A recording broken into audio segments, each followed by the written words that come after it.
So what is up, you guys? Welcome back to my channel. We are in the guest room. I know we were just here yesterday. Thank you so much to all of you guys for all the love and support on the try-on haul. If you guys missed out on the try-on haul, it is the most recent video that I just uploaded. I'll have it linked down below. I'll also insert it here somewhere if you guys missed that. To be honest, I don't know if you guys remember, but I did mention in a few videos, there are just some days where your girl just doesn't feel like vlogging. You know, I have learned over the many years that I've been doing this that sometimes you gotta draw a line between personal and everything that you want to put on social media. And so there are just some days where maybe I'm going through something behind closed doors, or I'm dealing with either business or personal matters, or simply there are just days where I don't want to be on camera, or I don't want to share anything, or maybe I end up not doing anything around the house. Today's one of those days. I just woke up feeling overwhelmed with a lot of feelings, and I think that a lot of you guys will be able to relate to me on that.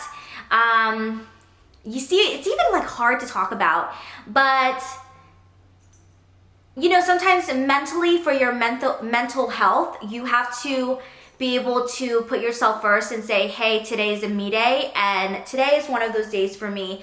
I just wanted to take a chill, lax day. I got my nails done, which I'm very excited about. These are my new nails. I got French tip. They're so beautiful, right? I'm literally obsessed with them. And then I have Mr. Rockadoodle here. He's gonna hang out with me today. Hi, love you. If you guys watch my vlogs, you know that I have 4 dogs. Today, Rocky is my best friend. He wanted to follow me everywhere. He's gonna jump on the bed. Rocky, come here. Come here, Rockadoodle. I love you. But yeah, we have our coffee. We have our coffee here, and Carlos and I recently just bought this game from Target. It's called We're Not Really Strangers, and there's a bunch of questions in here that you would like play with your friends for like game nights and like ask each other questions. Most of the questions are deep, and some of them are interesting. I love these type of question games, and I play them a lot in my mukbangs because it really opens up really interesting conversations. Did you guys see him? He's so cute. But we're gonna answer a few of these and just hang out. I hope you guys don't mind. I'm not having like, you know, I'm very grateful and everything's fine. I'm just having one of those mental days where I want to focus on my mental health, because mental health matters, you guys. It's very, very important to put yourself first, and you know, it's okay to feel, and it's okay to have emotions, and everything will be okay. So I wanted to go through these questions, and Carlos actually chose these 10 questions for me. So I have no idea what they are. So let's get started. Rocky, did you want to be here with Mama? You want to be here with Mama? Come here. Oh, I gotta. Here you go, Bubba. You make me feel better. Thank you. Okay, the first question we have is, how are you really? That is the question. How are you really? For the most part, I'm good. I'm grateful that I'm healthy. I'm grateful that I have a roof over my head. I'm grateful that I have food on the table. And some of my biggest worries are the least of other people's worries. I would rather have these things to stress out about than I know other things that a lot of people all over the world are worried about. And so I'm very, very grateful for what I have. How am I really mentally? I'm okay. Recently, I've been a little bit stressed because I've been thinking about my future too much. And that's something that I'm working on, to be honest. And it's something that I'm well aware of. I've always been somebody that just like worries way too much. And you guys can probably tell from my vlogs that I overthink things. And a subscriber really helped me when they left this comment recently this week. They said that there's no need to worry because then you put yourself through worrying about something twice. And I thought about it and I was like, that's so true. But you know, sometimes there's certain things in people's lives they can't just wake up and change overnight. So it's something that I'm still working on, and I think that's where a lot of my anxiety comes from, and how I get really anxious is because I put myself through those situations. And I wasn't aware of my anxiety until the end of 2019, and I didn't really work on my anxiety until starting in 2020. I always thought that I was just anxious because there was a difference between having anxiety and just being anxious, you know? And I didn't realize until last year that I actually had anxiety. So it's something that I'm very outspoken about. I think it's really important, especially for me, since I have a lot of reach and I'm able to reach a lot of people through social media. It's important for me to let little boys and little girls out there know, but also grown-ass women and grown-ass men, no matter what age you are, what life chapter you're in, it's okay to feel. It's okay to have emotions. And it's okay to express them too. No one should ever tell you how you feel, and no one has the right to tell you that what you're feeling is right or wrong. And it's just, you know, it's something that I'm dealing with, and sometimes it's hard for me to express how I feel because I don't know the right words. But other than that, I am good. I'm grateful. I'm breathing. I'm healthy. And, you know, that's all that I can ask for.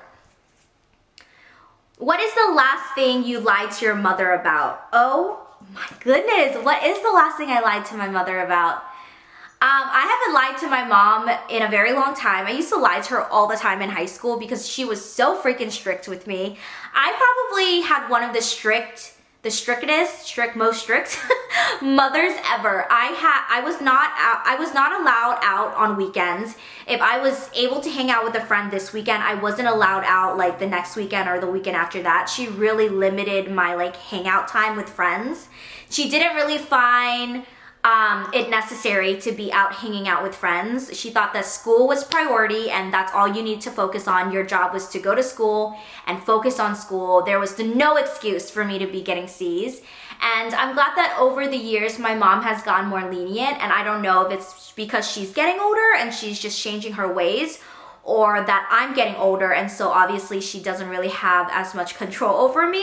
And especially now that I'm engaged and I have my own house and everything, my mom and I have definitely become more best friends in my early 20s until now. But I don't really have a reason to lie to my mom at all anymore. I'm very honest and upfront with her, and she has become a really close friend to me. And you know, when you, I don't know how to say this, I guess when you are in an immigrant household, and I'm sure a lot of my subscribers can relate to me on this. I don't know why I'm having a hard time speaking today, I'm sorry. When you grow up in an immigrant household, you have to grow up a lot faster than most other kids. So, and I'm sure not just immigrants, but a lot of other people have to go through this too. But when I was 8 years old, I was the head of the household. And what I mean by that was I was the translator. So imagine being 8 years old, trying to read through immigration papers and having this pressure on your mom on what are they saying? What does this mean? I mean, leave a comment down below if you guys agree. Haven't we all, if we grew up as immigrants, haven't we all like been there where your mom and dad's like, what does this utility bill mean? And you're like in 8th grade and your biggest concern is if the boy that you sit next to in math class likes you, not what this bill means. So I grew up very fast. 8th grade, I took over. My mom doesn't know a lot of English, and her priority was working 12 plus hours every day to provide a shelter for me and an education for my brother and I, and save up for much bigger and better things in the US. You know, she went through a lot of hard times in Vietnam, and she deserves everything that she has now because she's worked so hard for it. Like, no one can ever tell me that my mom didn't work hard for everything. And so I guess it's like really hard with everything that's been going on right now with Asian hate, because I think about my mom. And like that could be her, and it's really hard for me to understand all the hate that's going on in the world. I didn't mean to like cry on camera. I don't even know how that question led to that, but if you guys are well aware of the news, and I think that's why a lot of what I'm feeling right now is because of everything that's going on in the world. Like, the hate has just got to stop. It's not even just Asian hate. It's just, why do we have to hate each other? Like, why does hate even exist? But I think I just have been feeling, especially over the weekend, I've been feeling really uneasy because I'm not down the street from my mom anymore. And, you know, ever since 8th grade, I've always felt this need to protect my mom as much as she provided for me and has protected me. Like, I'm the baby in the family, so of course she'll always look at me as the baby. But I've always felt this, like, it's not even an obligation. I just love my mom and I want to protect her and I want to give back to her as much as she's given me. So yeah. Let's move on to the next question. What has been your earliest recollection of happiness? Oh, wow. I'm assuming this question is asking me what is like my earliest memory of happiness. You know what? I've talked about this before. I really just miss those days when we were all young. So I was born in 1993. Comment down below and let me know what age you guys were born in.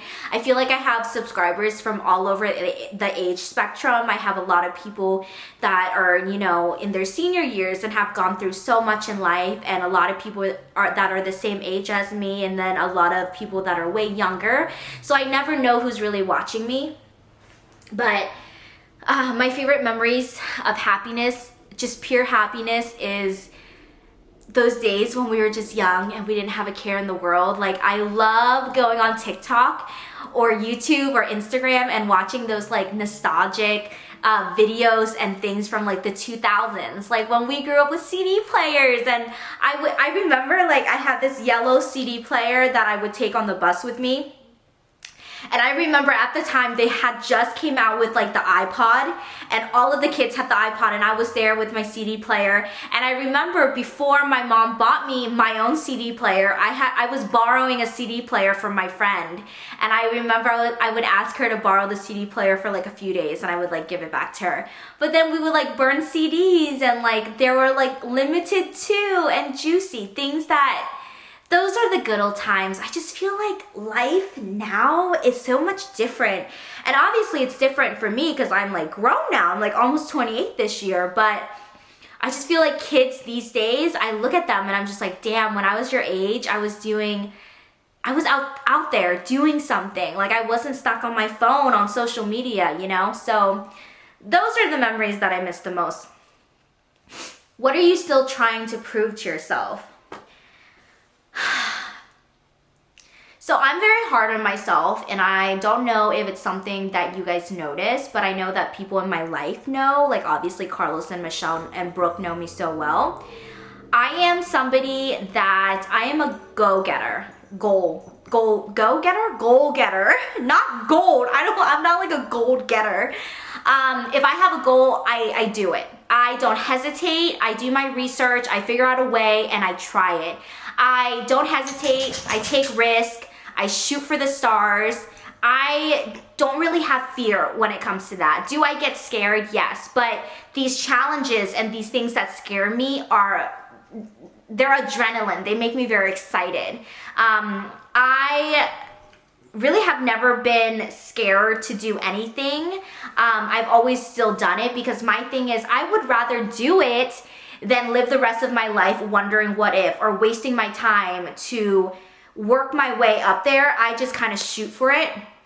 So with that being said, something that I still continue to prove to myself every day is the fact that I am capable.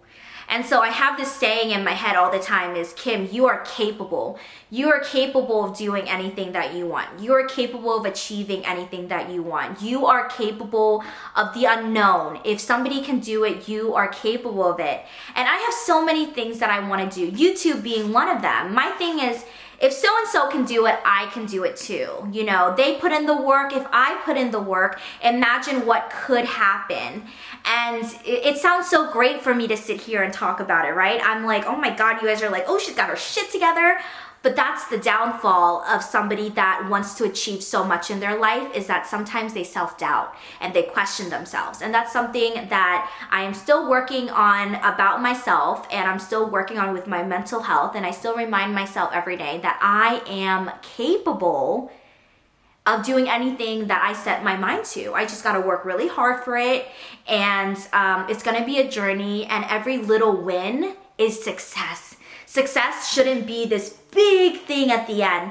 Every little win, every little step that you win along the way is a form of success. And sometimes we forget about that. Sometimes we think, okay, when we start this YouTube channel, hitting 100,000 subscribers is success.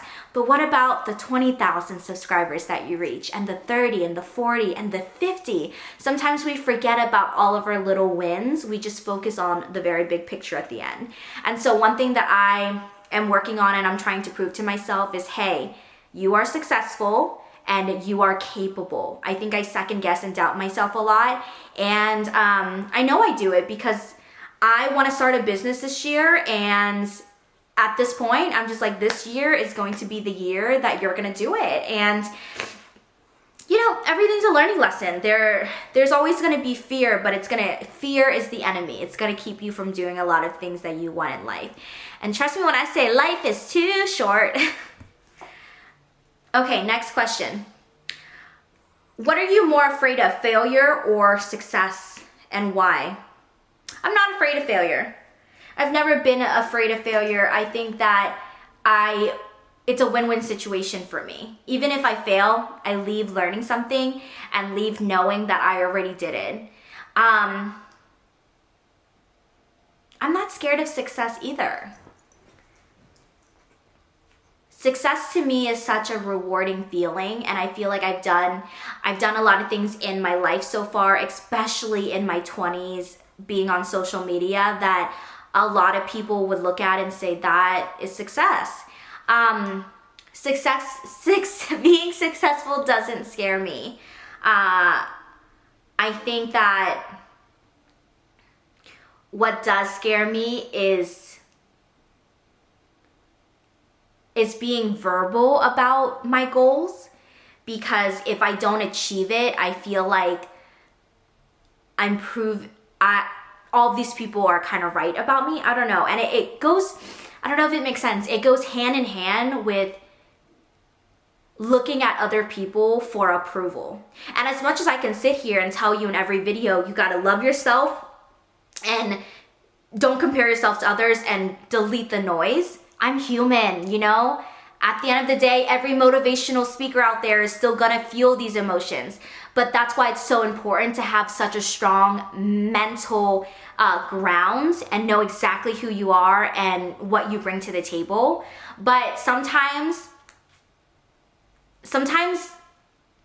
I want success so much that if I don't get it, I feel like I completely failed, and these people will think this of me. So that's also something that I'm trying to work on as well.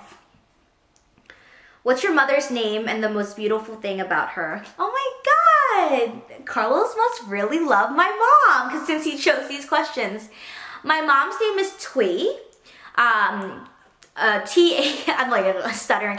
Thuy, and I love her name. It's so beautiful and dainty. What is the second question? And the most beautiful thing about my mom. Oh my God, how do we even begin? The most beautiful thing about my mother is her heart. If you guys ever get a chance to meet my mom, but I'm also sure that you can tell over camera, she is the most selfless person ever. I mean, I don't even know how to explain it to you. If there was no food left on this earth and she had a baguette, she would give the baguette to you and starve herself. Like, she is so selfless. And I think that's why, you know, whatever higher power that you guys believe in, we are Buddhists, so you're gonna hear me say Buddha a lot. I believe that that's why Buddha has blessed her and has given her so much in her senior years, because she's gone through so much and has worked so hard to get to where she is. And I love my mom. I learn a lot of my characteristics and traits from her.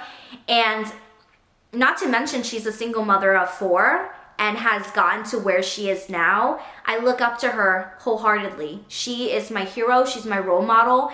I am extremely strong in my own shoes because of my mother. My mother formed this strong foundation for me, and I live every day of my life to make my mom proud, and I know she is of me.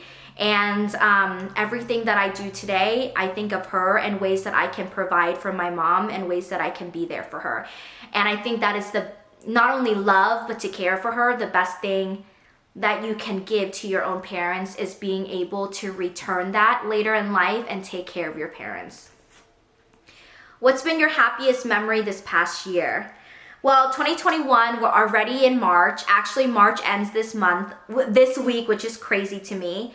And my favorite memory, honestly, has been moving in here and enjoying this new house and our first home with Carlos and the dogs and starting this new chapter. Like, when I moved in here, I physically could feel myself like starting this brand new chapter, and it's been amazing. And I've learned, honestly, so much about our relationship and about myself. And I cannot wait to see what more that this house will bring to us, and can't wait to see little mini me and Carlos walking around the house, hopefully one day. When you're asked, how are you? How often do you answer truthfully? I tend to be a very honest person, and I share when I feel comfortable with you. But most of the time, I don't really share my personal life, because I think being in the public eye has muted a lot of myself whenever I share personal information. And so most of the time I kind of just say I'm okay, but deep down I'm not. And I think that the closest people to me know the truth. And that's all that matters. What do you think is the hardest part of what I do for a living? Oh, wow. I would say the hardest part of what I do for a living is all the eyes that are on you. It completely breaks my heart that there are things that are said about me on the internet that are, I wouldn't even say mean, because mean is such an understatement, extremely cruel and toxic and heartbreaking. The fact that people just don't give a shit about me and what they say affects my life and how I feel. And you know, at one point in my life when I was young and naive and going through a really tough depression, I was one of those trolls on the internet that was very comfortable behind a keyboard. So I can't believe that I'm saying this, but I kind of understand why people go on these forums and write these horrible things and speak their minds. But at the end of the day, I think one of the hardest things about what I do for a living is what people think about me. Putting your life out there in the public and being judged for every little thing, the horrible assumptions that people say and the horrible rumors that people spread. What I show on camera is 100% me. My vlogs are extremely raw. What I show is literally my everyday life, and I just turn on the camera and it's who I am. And I really enjoy reaching out to people from all over the world, and it's been something that I'm grateful doing. Have I made mistakes? Yes, but I did start when I was 20 years old, and I'm turning 28 now.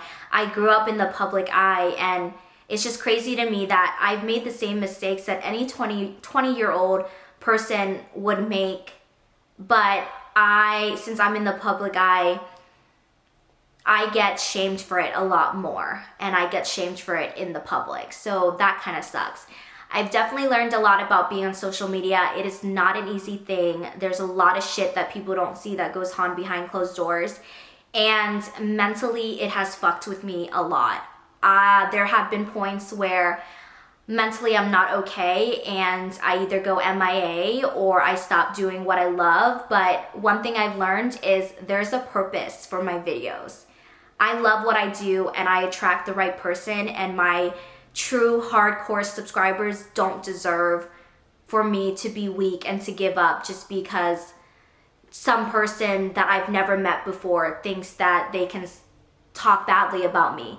And I feel like one thing that I've learned that someone has told me is people talk badly about you in hopes that other people will join in on the conversation, because it kind of feeds them. It feeds their little ego. And sometimes, or most of the time, these people that do these shitty things online, that leave awful comments, create fake profiles, try to break up my relationship with Carlos, or talk about my dogs, or talk about my family, or how dare you talk about that my mom doesn't speak English, or talk about my body and call me fat and all this.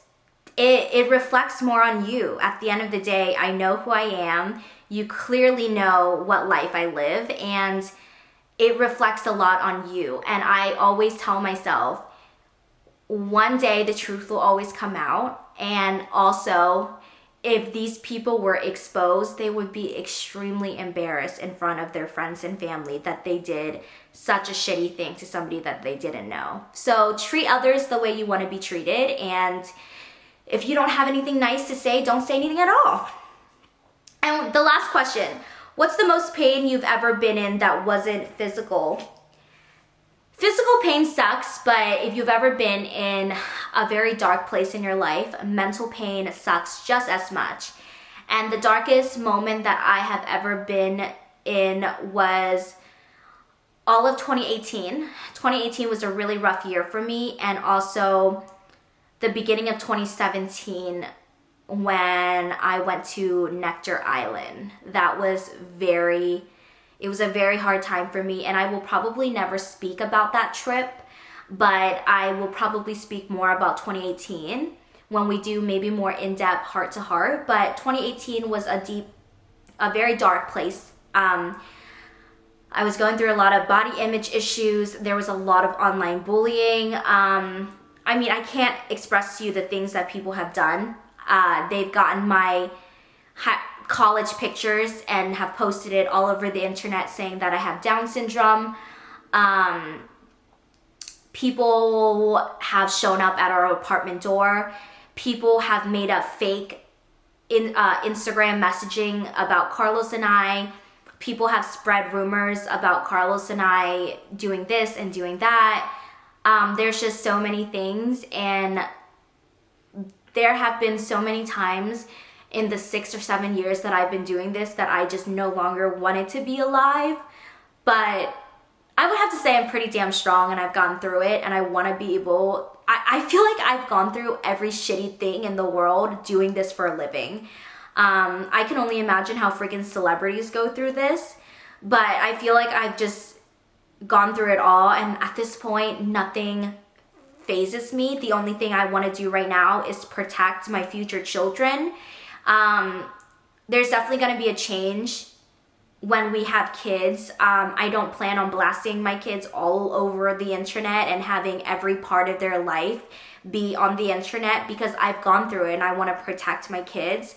And I also want to be there for people who do deal with online bullying or bullying at their school, or sometimes the bully is in your house. The bully is your family member. I want to be there for people because I feel like the universe has given me strength and has made me strong enough to get through it, and I have a very strong mental ground.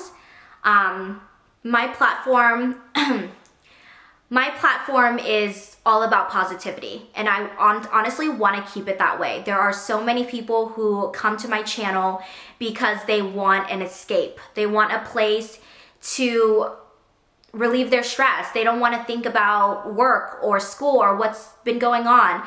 And I've always kept my platform very positive. And the only time that I ever acknowledge rumors or I acknowledge drama are things that are true.